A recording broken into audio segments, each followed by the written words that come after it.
மகாபாரதத்தில் முக்கிய கதாபாத்திரங்களில் ஒருவர் கர்ணன். இவர் பிறப்பு குறித்து பலரின் கேள்வி எழுப்பினர். இவருக்கு ஆதரவு ஒரு சிறிய ராஜ்யத்தை ஒதுக்கிய துரியோதனன் பக்கம் சேர்ந்தார். இருப்பினும் கர்ணனின் மரணம் மட்டும் ஏற்படவில்லை. அதன்பின் இருந்த விஷயங்கள் என்னென்ன என்பதை பார்ப்போம். மகாபாரதத்தில் முக்கிய கதாபாத்திரங்களில் ஒருவர் கர்ணன். இவர் தான தர்மங்களாலும் மிகச்சிறந்த ஆட்சி செய்து நற்பெயரை மக்கள் மத்தியில் இருந்தாலும் இவர் பிறப்பு குறித்து பலரின் கேள்வி எழுப்பினர். இவருக்கு ஆதரவு ஒரு சிறிய ராஜ்யத்தை ஒதுக்கிய துரியோதனன் பக்கம் சேர்ந்தார். இதனால் இவர் பாண்டவர்களால் கொல்ல நேர்ந்தது. இருப்பினும் கர்ணனின் மரணம் அர்ஜுனனால் மட்டும் ஏற்படவில்லை. அதன்பின் இருந்த விஷயங்கள் என்னென்ன என்பதை பார்ப்போம். கர்ணன் மரணத்திற்கு யார் காரணம் என்பதை இதை மகாபாரதத்தில் வரும் கர்ணன் மரணம் அர்ஜுனன் மூலம் மட்டும் ஏற்பட்டதில்லை, அதற்கு காரணமானவர்கள் யார் என்ற கதையை இங்கு பார்ப்போம். உண்மையில் கர்ணனின் வலிமை இழந்து அவரை கொல்வதற்கு முக்கியமாக பங்களித்தவர்கள் 6 பேர்.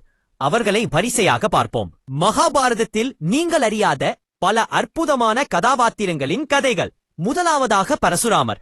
இவர் அந்தணர்களுக்கு மட்டும்தான் வில்வித்தையை கற்றுத்தருவேன் என்ற வைராக்கியத்துடன் இருந்தார். இதை அறிந்த கர்ணன் வில்வித்தையை கற்றுக்கொள்ள வேண்டும் என்ற ஆர்வத்தில்தான் அந்தணர் என சொல்லி அவர் எளிதும் வில்வித்தையை கற்றுக்கொண்டார். கர்ணனின் மடியில் தலை வைத்து தூங்கிக் கொண்டிருந்தார். அப்போது இந்திரன் ஒரு வண்டாக உருமாறி வந்து கர்ணனின் தொடையை துளைத்துக் கொண்டு மறுபகுதியில் வந்தது. அதனால் வந்த இரத்தம் பரசுராமர் மீது பட்டு அவர் தூக்கத்திலிருந்து விழித்துக் கொண்டார். ஆசிரியரின் தூக்கம் கலைந்துவிடக்கூடாது என்ற எண்ணத்தில் தன் வலியை பொறுத்து கொண்டார். ரத்தம் பட்டு விழித்தேர்ந்த பரசுராமர் இத்தனை வலியை பொறுத்து கொண்ட நீ அந்தணன் இல்லை என தெரிந்து கொண்டு சபித்தார். நீ கற்று பிரமஸ்திரம் வித்தை உனக்கு தகுந்த சமயத்தில் மறந்து போகட்டும் என சபித்தார். இரண்டாவதாக ஒரு முனிவருடைய பசுங்கன்று ஒன்று கர்ணனின் தேய சக்கரத்தில் சிக்கி அடிபட்டு இறந்தது. இதனால் அந்த முனிவர் யுத்தத்தில் உனக்கு இக்கட்டான நேரத்தில் உன் தேர் பழுதுபடட்டும் என சபித்தார். மூன்றாவதாக இந்திரன் போருக்கு முன் கர்ணனின் கவச குண்டலத்தை அந்தணன் போல வந்து பெற்றுச் சென்றான். நான்காவதாக குந்தி தேவி சூரிய பகவனை நினைத்து கர்ணனை பெற்றெடுத்த குந்தி தேவியே, பஞ்ச பாண்டவர்களில் அர்ஜுனனைத் தவிர வேறு யாரையும் நீ கொல்லக்கூடாது என்றும் நாகாஸ்திரத்தை அர்ஜுனன் மீது ஒரு முறைக்கு மேல் தொடுக்கக்கூடாது என கர்ணனின் வற்புறுத்தலின் பெயர்சில் கர்ணனிடம் வரமாக பெற்று வந்தார். ஐந்தாவதாக சல்லியன். முதல் முறை நாகாஸ்திரத்தை அர்ஜுனன் மீது தொடுத்த கர்ணனின் லீலையால் தலைப்பாகை மட்டும் எடுத்துக்கொண்டு போனது. சல்லியன் மீண்டும் இரண்டாவது முறை நாகாஸ்திரத்தை தொடுக்கச் சொன்னான். ஆனால் தாய்க்கு கொடுத்த வாக்குறுதியால் அம்பை செலுத்தவில்லை. அதனால் தக்க சமயத்தில் பள்ளத்தில் சிக்கியதும் தேரிலிருந்து இறங்கி ஓடிவிட்டான்.